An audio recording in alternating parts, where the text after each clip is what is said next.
Hello everyone, today we will learn addition of fractions. आज हम addition सीखेंगे fractions के साथ। तो एडिशन जब हम करते हैं फ्रैक्शंस का, तो हमारे पास मेनली 2 टाइप्स के क्वेश्चन आते हैं। फर्स्ट टाइप होता है जहाँ पे आपके जो डिनोमिनेटर्स हैं वो सेम होते हैं। For example 5/3 plus 7/3। अब यहाँ पे आपके जो डिनोमिनेटर्स है, ये दोनों डिनोमिनेटर्स सेम है। तो जब आपके डिनोमिनेटर्स सेम होते हैं तो हमें कोई एलसीएम निकालने की या इनको एलसीएम बनाने की कोई ज़रूरत नहीं होती है। हम डायरेक्टली इसको ऐड कर सकते हैं। क्लियर? सो कैसे ऐड करेंगे? जब हमारे पास डिनोमिनेटर्स सेम होते हैं तो हम एक ही बार नंबर को लिखेंगे। ठीक है, सो हमारे पास सेम डिनोमिनेटर्स है तो हमने एक बार 3 को लिख लिया, और 5 + 7 इसे हम एज इट इज लिख लेंगे। Clear? So now 5 + 7 is 12 divided by 3. Is it easy? अब एडिशन करने के बाद आपको क्या चेक करना है कि जो आपका जो फ्रैक्शन आया है क्या ये सिंपलेस्ट है। सिंपलेस्ट मतलब क्या ये लोवेस्ट है, इससे छोटा ये, क्या हम इसे और डिवाइड करके और छोटा नहीं बना सकते हैं? तो ये हमें चेक करना बहुत ज़रूरी है। So let's see. अब हमें पता है 3 के टेबल में 12 तो आता है, इट मीन्स कि ये डिवाइड हो जाएगा। सो 3 1 ज़ा 3, 3 4 ज़ा 12। सो द फ्रैक्शन इज 4/1 भी लिख सकते हैं और आप इसे 4 भी लिख सकते हैं, और you can write 4 also. Clear? So main यहाँ पे मैं आपको क्या सिखाना चाहती हूँ कि आपको हमेशा ये याद रखना है कि आपने एडिशन किया, और एडिशन करने के बाद you have to check whether the fraction which you have got, is it in the lowest form or not? कि जो आपको जो फ्रैक्शन मिली है क्या ये लोवेस्ट फॉर्म में है, क्या ये सिंपलेस्ट फॉर्म में है या नहीं है। It has to be in the simplest form, सबसे छोटी फॉर्म में से होना चाहिए। ठीक है, then only your answer will be correct, तभी आपका आंसर बिल्कुल करेक्ट होगा। ओके, अगर हम इसे 12/3 पे ही छोड़ देते हैं तो दिस आंसर, ये जो आपका 12/3 है, ये आंसर आपका पूरी तरह से सही नहीं होगा। वाई? क्योंकि हम इसे डिवाइड करके और भी छोटा कर सकते हैं। Clear? So the correct answer is 4/1 और 4। Clear? So now we will come to another type. अब हम आते हैं नेक्स्ट, जो दूसरे टाइप का जो क्वेश्चन आता है जहाँ पे आपके डिनोमिनेटर सेम नहीं होते हैं। और हम उन्हें कैसे सेम बनाएंगे? हम उन्हें एलसीएम करके सेम बनाते हैं। ठीक है, so I am just taking one example. एक एग्जाम्पल ले रही हूँ मैं। For example 3 1/8, then 1 2/3 and 2 7/12। Clear? So this is the example. So सबसे पहले तो हमें ये जो मिक्स्ड फ्रैक्शन है हम इसे सॉल्व कर लेंगे। 8 1/3 इज 8 1 ज़ा 8 + 3 इज 11/8। एडिशन का मैं साइन लगा लेती हूँ यहाँ पे। 3 1 ज़ा 3 + 2 इज 5/3। देन अगेन मैं एडिशन का साइन लगा रही हूँ। 12 2 ज़ा 24, 24 + 7 इज 31/12। ओके, सो नाउ जब हम इस गिवन फ्रैक्शन को जब हम देखते हैं, जो हमारे पास फ्रैक्शन है, जब हम इसे चेक करते हैं, so all the denominators are different. तब हमें पता चलता है कि सारे डिनोमिनेटर्स आपके डिफरेंट है। तो जब हमारे सारे डिनोमिनेटर्स डिफरेंट है तो हम क्या करेंगे? हम इन सब का फ्रैक्शन एलसीएम निकाल लेंगे। क्लियर? जब हमारे पास सारे डिनोमिनेटर्स अलग है तो हम इन सब का एलसीएम निकाल लेंगे। क्लियर? एलसीएम निकालना सबको आता है, बट देन ऑल्सो मैं एक बार इसे और डिस्कस कर रही हूँ। ठीक है, सो मैंने लिख लिया यहाँ पे 8। हमें अगर चाहिए तो हम डिवीजन मेथड में भी निकाल सकते हैं, सबको एक साथ लिखकर। For example 8, 3, 12। हम इन तीनों को एक साथ लिखकर भी निकाल सकते हैं। और अगर आपको लगता है अलग अलग, जैसे हम 8 को अलग निकालते हैं, 3 को अलग और 12 को अलग, तो हम प्राइम फैक्टराइजेशन मेथड से भी कर सकते हैं। So whichever you feel like easy, जो आपको ईजी लगे, you can use that method. You may use division method also, or you may use prime factorization method also. Clear? So I'm using division method. Division method क्या होता है, जब हम तीनों को एक साथ लिख के हम एलसीएम निकालते हैं। This method is called division method. जब हम अलग अलग प्राइम फैक्टराइजेशन निकालेंगे, फैक्टर्स निकालेंगे, तो that will be the prime factorization method. ठीक है, प्राइम फैक्टराइजेशन मेथड मैंने ऑलरेडी अपनी वीडियो में सिखाया हुआ है। ठीक है, so you may take help from there also. So now we will start with the smallest number, that is 2। 2 में 8 आता है, सो 2 4 ज़ा 8। 3 नहीं आता, we will just write it as it is. Now 2 6 ज़ा 12। क्लियर। सो अब हम दोबारा से चेक करेंगे, एटलीस्ट 2 में आना चाहिए नंबर। ठीक है, सो 4 एंड 6 ये दोनों 2 में दोबारा आ जाएंगे। 2 2 ज़ा 4, 3 को एज इट इज लिख देंगे, 2 3 ज़ा 6। डन। सो अब हमारे पास कॉमन, हमें कॉमन नंबर्स लेने हैं। ठीक है, जैसे कि 2 के टेबल में 8 भी आता है, 12 भी। 3 नहीं आता तो कोई बात नहीं, एक नंबर को हम लीव कर सकते हैं, बट एटलीस्ट 2 नंबर तो आपके कॉमन होने चाहिए। अब एग्जाम्पल यहाँ पे 2 सिंगल डिजिट है यहाँ पे, और 3 और 3 दोनों सेम है, तो इसका मतलब कौन से नंबर को हम लेंगे, किस नंबर को हम प्रेफरेंस देंगे, 3 को, क्योंकि 3 दोनों में आता है। तो एटलीस्ट 2 में आपके पास होना ही चाहिए। ठीक है, एक के टेबल 2 नंबर्स में आना चाहिए। फॉर एग्जाम्पल यहाँ पे 3 आ रहा है, 2 नहीं आ रहा क्योंकि 2 के लिए हमारे पास सिर्फ एक ही सिंगल नंबर है। 3 के लिए हमारे पास 2 नंबर्स हैं, सो हम 2 को एज इट इज लिख देंगे, 3 1 ज़ा 3, 3 1 ज़ा 3। क्लियर। सो नाउ अब हमारे पास ये जितने भी नंबर्स है, दीज आर कॉमन। कॉमन मतलब क्या होता है, जो एटलीस्ट 2 फैक्टर्स जिसके 2 नंबर्स में आ रहा है।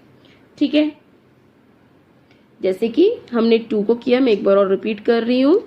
जैसे फॉर एग्जाम्पल हमने 2 से डिवाइड किया है इसे, तो 2 के टेबल में 8 भी आता है और 12 भी, तो हमारे पास 2 नंबर आ रहे हैं 2 के टेबल में, तो इसलिए हमने 2 को किया, 3 को नहीं किया बिकॉज क्योंकि 3 के लिए सिंगल है। ठीक है, और हम स्टार्ट करेंगे छोटे नंबर से। ठीक है, सो 3 में जब हम करेंगे तो 3 में 12 भी आता है, ये दोनों भी आते हैं, बट हम स्मॉल से स्टार्ट करेंगे, then we will move to 3। तो अगर 2 में आता है तो पहले हम 2 से ही ट्राई करेंगे। ठीक है, उसके बाद हम 3 के पास जाएंगे। क्लियर। सो ऐसे ही जब हमने यहाँ पे 2 से किया तो यहाँ पे 4 भी आता है और 6 भी आता है। क्लियर। सो हमने इन दोनों, उसके बाद में हम चेक करेंगे, अब तो 2 में सिर्फ सिंगल एक ही नंबर जा रहा है और 3 के लिए हमारे पास 2 नंबर्स है, so we will move to 3। अब हमारे पास क्या रह गया है, जो रह गया है इसे एज इट इज छोड़ दो। पहले हम क्या करेंगे, इन तीनों को मल्टीप्लाई करेंगे और फिर जो नंबर्स हमारे पास बच गए हम उसे करेंगे। Clear all of you. ठीक है, जिसे ये मेथड समझ में नहीं आता तो आप प्राइम फैक्टराइजेशन मेथड भी कर सकते हैं। ठीक है, मैं यहाँ पे मैंने ये मेथड सिखाया है, मैं अभी इसी सेम एलसीएम को प्राइम फैक्टराइजेशन से भी सिखाऊंगी एक बार। ठीक है, सो नाउ एलसीएम क्या है हमारा, पहले हम जो कॉमन नंबर्स है उसे मल्टीप्लाई करेंगे। ठीक है, और अब यहाँ पे जो हमारे कॉमन नहीं है, 1 को नहीं लेंगे हम, 2 को बस इतना लिखेंगे। क्लियर। सो नाउ मल्टीप्लाई करिए, 2 2 ज़ा 4, 4 3 ज़ा 12, 12 2 ज़ा 24। So the LCM is 24। क्या एलसीएम है हमारे पास, 24। क्लियर। सो अभी तो मैंने ये डिवीजन मेथड से सिखाया है, ये मैंने आपको डिवीजन मेथड सिखाया है। एक बार मैं आपको सेम यही एलसीएम प्राइम फैक्टराइजेशन मेथड से भी सिखा देती हूँ। ठीक है, ताकि जिन बच्चों को डिवीजन मेथड में अगर कुछ प्रॉब्लम है तो आप प्राइम फैक्टराइजेशन मेथड से भी कर सकते हैं। क्लियर। सो एक बार चेक करते हैं, मैं 8 लिख रही हूँ, मैं यहाँ पे प्राइम फैक्टराइजेशन मेथड जब मैं लिखूंगी तो हम इसे अलग अलग, 8 लिख लिया, देन मैंने 3 लिख लिया and then 12 also. Okay, this is prime factorization method जब हम अलग अलग करते हैं। So now we will start with 2 4 ज़ा 8, 2 2 ज़ा 4, 2 1 ज़ा 2, 3 के लिए ओनली 3 1 ज़ा 3, 2 6 ज़ा 12, 2 3 ज़ा 6 एंड देन 3 1 ज़ा 3। डन। सो अब हम क्या करेंगे, अब हम 8 3 और 12 तीनों के फैक्टर्स को यहाँ लिखेंगे। 2 मल्टीप्लाई 2 मल्टीप्लाई 2, देन 3 मल्टीप्लाई 1, ऐसे ही लिख लिया, आपको चाहिए आप you may write 1 also. Then 12 is 2 multiply 2 multiply 3 multiply 1। So अब हम क्या करेंगे, कॉमन नंबर्स निकालेंगे, जो भी नंबर्स कॉमन है। सो यहाँ पे फर्स्ट हमारे पास 2 कॉमन है, so LCM is equal to 2 लिख लिया हमने, then we have one more 2 common, एक और 2 हमारे पास कॉमन है, ये भी लिख लिया। देन वी हैव 3 कॉमन, 3 हमारे पास कॉमन है, सो हमने 3 भी लिख लिया। अब जो हमारे पास कॉमन थे वो हमने लिख लिए। अब हम जो हमारे पास बच गए नंबर्स हैं उनको हम लिखेंगे। फॉर एग्जाम्पल 2 आपका बच गया है, सो 2 को हमने यहाँ पे लिख दिया। ठीक है, अब जब हम इसे मल्टीप्लाई करेंगे, 2 2 ज़ा 4, 4 3 ज़ा 12, 12 2 ज़ा 24। देखो you are getting the same number. Clear? So आपको यहाँ पे सेम नंबर मिल रहा है। क्लियर? जैसे हमने डिवीजन मेथड से किया तो यहाँ भी आपको 24 मिला था। जब हम प्राइम फैक्टराइजेशन मेथड से कर रहे हैं then also you are getting 24। सो अब हम क्या करेंगे, हमारे पास जितने भी नंबर्स थे इन सब के डिनोमिनेटर्स को हमें 24 बनाना है। 24 मतलब इक्वल टू एलसीएम, एलसीएम के इक्वल बनाना है। क्लियर? सो हम क्या करेंगे, हम पहले फ्रैक्शंस को लिख लेंगे। क्लियर? फ्रैक्शंस को कैसे लिखेंगे, 11/8 प्लस 5/3 प्लस 31/12। ओके, सो अब हम इसे फ्रैक्शन के इक्वल बनाना है। 11/8 मल्टीप्लाई मल्टीप्लाई। अब 8 को ये चेक करना है 824 कैसे बनेगा। 824 कैसे बनेगा, 824 ऐसे बनेगा, जब हम 8 को 3 से मल्टीप्लाई कर देंगे तो ये 24 बन जाएगा। जब हमने डिनोमिनेटर में 3 से किया तो न्यूमरेटर में भी हम 3 से करेंगे। सेम ऐसे ही अब हम नेक्स्ट नंबर को लिख लेंगे, नेक्स्ट फ्रैक्शन को लिख लिया हमने। सो 3 को हम 24 कैसे बना सकते हैं, जब हम 3 को 8 से मल्टीप्लाई करेंगे सो वी विल गेट 24। जिस नंबर को हमने डिनोमिनेटर से किया है सेम नंबर को हम न्यूमरेटर से भी मल्टीप्लाई करेंगे। Done? So now next one 31/12। अब इस फ्रैक्शन में भी हमें डिनोमिनेटर को 24 बनाना है। तो 12 को हम कैसे 24 बनाएंगे, जब हम इसे 2 से मल्टीप्लाई, 12 2 ज़ा 24। जब हमने डिनोमिनेटर में 2 से किया है तो न्यूमरेटर में भी हम 2 से मल्टीप्लाई करेंगे।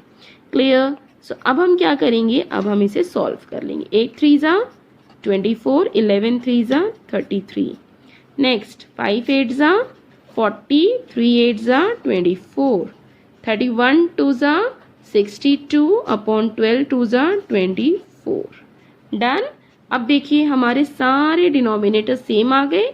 तो अब हमें सेम यही स्ट्रैटेजी फॉलो करनी है। जब हमारे पास डिनोमिनेटर सेम होते हैं तो हम सिंपली प्लस करते हैं। तो सेम हमें अब यहाँ पे भी क्या करना है, जब हमारे डिनोमिनेटर सेम है तो अब हम सिंपली प्लस करेंगे। 24 को एक बार लिख लिया और बाकी सारे नंबर को लिख लेंगे अलग से। डन? सो जब हम इसे ऐड करेंगे so we will get 135/24। Clear? अब फिर से हमें यही चेक करना है कि जो हमने ये नंबर हमारे पास जो फ्रैक्शन आई है क्या ये हमारी सिंपलेस्ट में है, क्या हम इसे और भी डिवाइड कर सकते हैं। तो yes we may divide it, हम इसे डिवाइड कर सकते हैं। सो लेट्स सी, 3 से डिवाइड करके देखते हैं। 2 से तो होगा नहीं क्योंकि यहाँ पे 5 है। 3 8 ज़ा 24, 3 4 ज़ा 12, देन 1 3 5 ज़ा 15। यस, इट मीन्स आपके पास जो फ्रैक्शन आ रही है, जो आपके पास जो फ्रैक्शन आई है वो फ्रैक्शन क्या है, 45/8, 45/8। अब इस फ्रैक्शन को जब भी आपके पास इम्प्रॉपर में फ्रैक्शन आती है तो हम इसे इम्प्रॉपर फ्रैक्शन को ऐसे ही तो नहीं लीव कर देते हैं। इस इम्प्रॉपर फ्रैक्शन को हम मिक्स्ड में कन्वर्ट करेंगे। मिक्स में कन्वर्ट करना सबको आता है। 8 5 ज़ा 40, सिंपली डिवाइड करिए। 8 5 ज़ा वो मैंने आपको सिखाया हुआ है ऑलरेडी अपनी प्रीवियस वीडियो में, तो आप वहाँ से चेक कर सकते हैं। 8 5 ज़ा 40, 5 बच गया and then 8. So this is the answer. Is it clear all of you? सबको समझ में आया ये? So now there is some practice work for you. Practice these questions and I will meet you in the next video. Take care all of you. Thank you so much.